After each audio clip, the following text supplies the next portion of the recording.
So I want to talk to you about flexible learning and time in the research university. As a researcher and a teacher, I want to have students learn better. I really do. It may not sound like it in the next couple of slides, but I also want not to spend more time and effort on my teaching because my research output, many of my colleagues, one is over here, would agree with me, I'm sure, that we already spend a great deal of time that subtracts from our research output. So I would like some of the advantages of old-fashioned teaching. I would like to use canned material year after year. I'd like to give minimal feedback on assessments. I'd like to be free from multiple individual student queries. And I would love students to teach themselves. Fortunately, I think this, if I clap, maybe it'll advance. Fortunately, I think this aligns with students' interests, that they have time issues, and that the old-fashioned ways of teaching don't exactly work with their needs in this regard. That they need time to do the things they're supposed to learn. You just heard Paul say some of the same things. They need time to figure out if they're learning and redo stuff they're supposed to learn. And a lot of the ways that we used to teach don't do this. So I would like to have time as a major sort of criterion variable in our assessment of these various options. The question is whether 3 hours of that, of course I got the most bored-looking picture I could find from Google Images, is better than an hour and a half of that, even if they produce the same learning. Even if it's not better, it's better for all concerned instructors and students if they get the same thing in an hour and a half than they get in 3 hours. Now, why do we have contact hours at all? Well, you heard a compelling rationale from Paul. I agree we need classrooms for students and instructors to mutually calibrate whether the students are learning, what pace they're learning at, and they need to practice the learned material in a social setting and even learn new things in that social practice of learning. Okay, I'll tell you a bit about what I did. I didn't flex. I blended. I was sick of lecturing. I didn't think I was that great a lecturer. You may dispute that now, hearing me, of course. I was disappointed in learning, as many of us are. I didn't know how high I could go on learning. And I also got a grant to fund a PhD student who TA'd the course and would teach such a course in the future. So that was a key element there. Here's what I did in a quantitative methods course in political science that majors are required to take and do not want to take, by and large. The blended course, I thought I would tell them right up front what we were doing, that this was not, see the middle paragraph there, this is not supplemental material secondary to class time in the textbook. It comes above and before both class time and the textbook and guides them through the learning experience.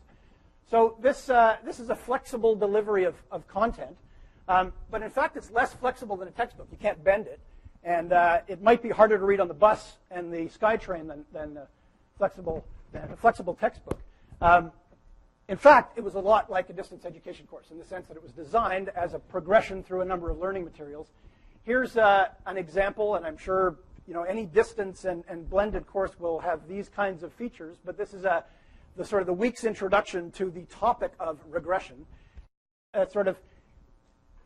Examples that will hopefully engage political science students who care more about the problems of the world than a line through a scatter of points on a graph.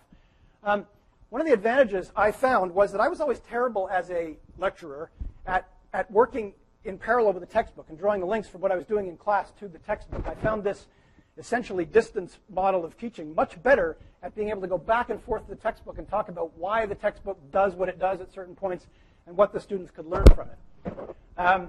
I also built and am still building, after doing this once, a whole bunch of self-assessment tools in the course, of course, typical of distance education. There's an example of one of them. It's built into the Connect LMS system. And the next slide does what? I can't remember. There it does.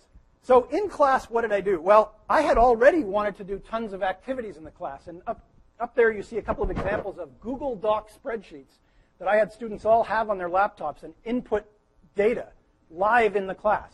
And I'll show you a couple of them in a minute. But the class time was used for demonstrations and practice.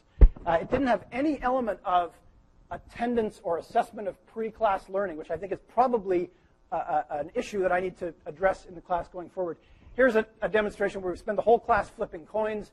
Each student is a country. If they get 5 heads in a row, they've had a military coup that year. And so we add these up, and we're trying to find out about underlying probabilities from observational data. On the next session in that week, I have them get up and literally take off their shoes and flip them. And if it lands face up, which it didn't, it's a success. And so I talked to them about how that learning about a probability that no one knows about, the probability a shoe will land face up is like when we try to learn about whether wars will happen or not in a given country in a given year. So that certainly, I would think, would be engaging to flip shoes in a university classroom. And it solved the problem for sure of this tension I felt that I didn't like lecturing because I would much prefer to do those kinds of shoe flipping activities. So it solved the problem that I was released from this need to try to do both and end up with a muddled mix of both. Now I'm going to come back to time and talk about some of the caveats I have for my rookie experience in this process. Those blank lines in that spreadsheet are students who weren't there. Attendance was below 50%. In other words, they had 4 other classes to go to, ones where the class might have been that much more important to them. And so they didn't come. And I have a quotation there. You can see it probably on the slides released on the web, suggesting that a student got this. Some of her fellow students weren't coming. So here, I wish you all good luck. You get all kinds of responses. Love the hybrid course model. At the bottom, this online course concept is a horrible idea. I'll be dropping out of every course that has that model in the future. I suggest that it's not so much about the learning as it is about the time. Did I or will I save time? Did students save time? No. At least now. I think maybe in the long term, my capital investment with a colleague will produce time savings. We're obviously going to repeat the course, as we all do.